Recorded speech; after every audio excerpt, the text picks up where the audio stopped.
Next variety of question. See here. Again, this is another variety of question where we need to find the number of people, number of boys and girls separately, all those things. Again, a beautiful variety of question. See here, sir. Your question is, an amount of 194 rupees was collected from 150 students. Totally, there are 150 students in the class. Totally, there are 150 students. And from these 150 students, total money collected is 194. This is the first statement. Let us understand statement by statement. Second statement. Each boy gives 1.2 rupees and each girl gives 1.4 rupees. Now see here. There are some boys in the class. I don't know how many of them are boys. And there are some girls in the class. Again, I don't know how many girls are there in the class. There are some boys and there are some girls in the class.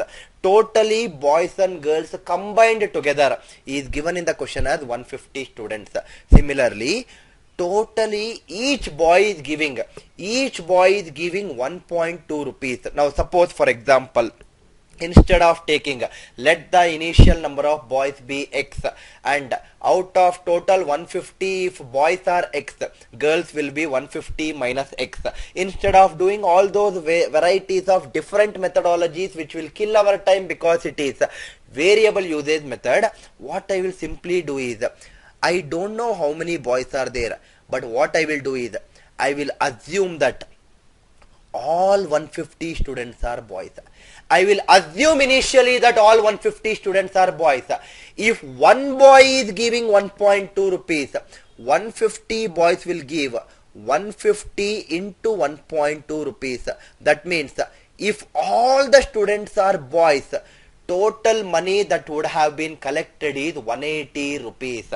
But total money is not 180. Total money collected is 194. So all 150 cannot be boys. Similarly, assume that all the 150 students are girls. If one girl is giving 1.4 rupees, 150 girls will give 150 into 1.4, which is 210 rupees. That means if all the students are girls, total money that would have been collected is 210. But the actually total money collected is 194. So all the students cannot be girls. So what we understood is, all students cannot be boys, all students cannot be girls. There will be some boys and there will be some girls. Total of 150 students will be present. Now see here. Because the money collected is not 180, all the students are not boys. Because the money collected is not 210, all the students are not girls. But the total money collected is not 180, not 210, but actually it is how much? 194, which is nothing but my average value or the resultant value. If I aggregate, I will get boy by girl ratio. Boy by girl ratio is 210 minus 194. 210 minus 194, it is 16, divided by 194 minus 180, it is 14. It is 2 into 8, 2 into 7. Boy by girl ratio is 8:7. That means according to the ratio, there are 8 boys, there are 7 girls, totally 15 students. But the question says it is 150 students, right? Multiply by 10, simple. 8 also multiply by 10, boys are 80. 7 also multiply by 10, girls are 70. Answer for this question is 80 and 70. I hope you understood the concept of using allegations in these cases.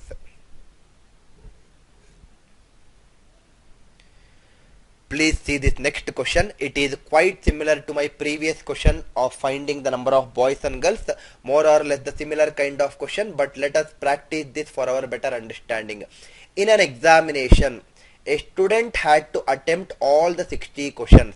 Similar to the way it was given in the previous question as 150 students, in this question I am taking total of 60 questions.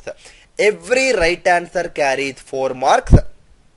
And every wrong answer carries -1 mark. If his final score is 165, How many questions did he attempt correctly? Now see here, sir. There are some wrong answers which he marked. There are some right answers which he marked. There are totally 60 questions. Assume that all the 60 questions are wrong. For one wrong answer, it is minus 1 mark. For 60 wrong answers, it is minus 1 into 60. It is minus 60 marks. Similarly, assume that all the 60 questions are right. For one right answer, it is 4 marks. For 60 right answers, it is 60 into 4, 240 marks. But whatever the student who has written the examination, he did not get minus 60 marks, so he did not get 240 marks also, but actually the marks, his final score what he got is 165. That means all of them are not incorrect. Similarly, all of them are also not correct, right? All of them are also not correct. Everything is not incorrect, everything is also not correct. There are some incorrect answers, there are some correct answers. How many questions did he attempt correctly is your answer, is your question. Now see here, wrong by right I will get if I alligate 240 minus 165. It is 75 divided by 165 minus of minus 60, 165 plus 60, 225, 75 into 1, 75 into 3. Wrong by right ratio is 1:3. According to the ratio, one wrong question, 3 right questions, totally 4 questions. But question says it is not 4 questions totally. Question says there are total of 60 questions. 4 should become 60. Multiply by 15. How many questions did he attempt correctly? The question 3 is according to the ratio. Question also says it is 3 into 15. 45. Suppose if the question is how many questions did he attempt wrongly, 1 into 15 should be the answer in that case. But as per this question, as of now, how many questions did he attempt correctly is what is being asked. Answer for this question is 45.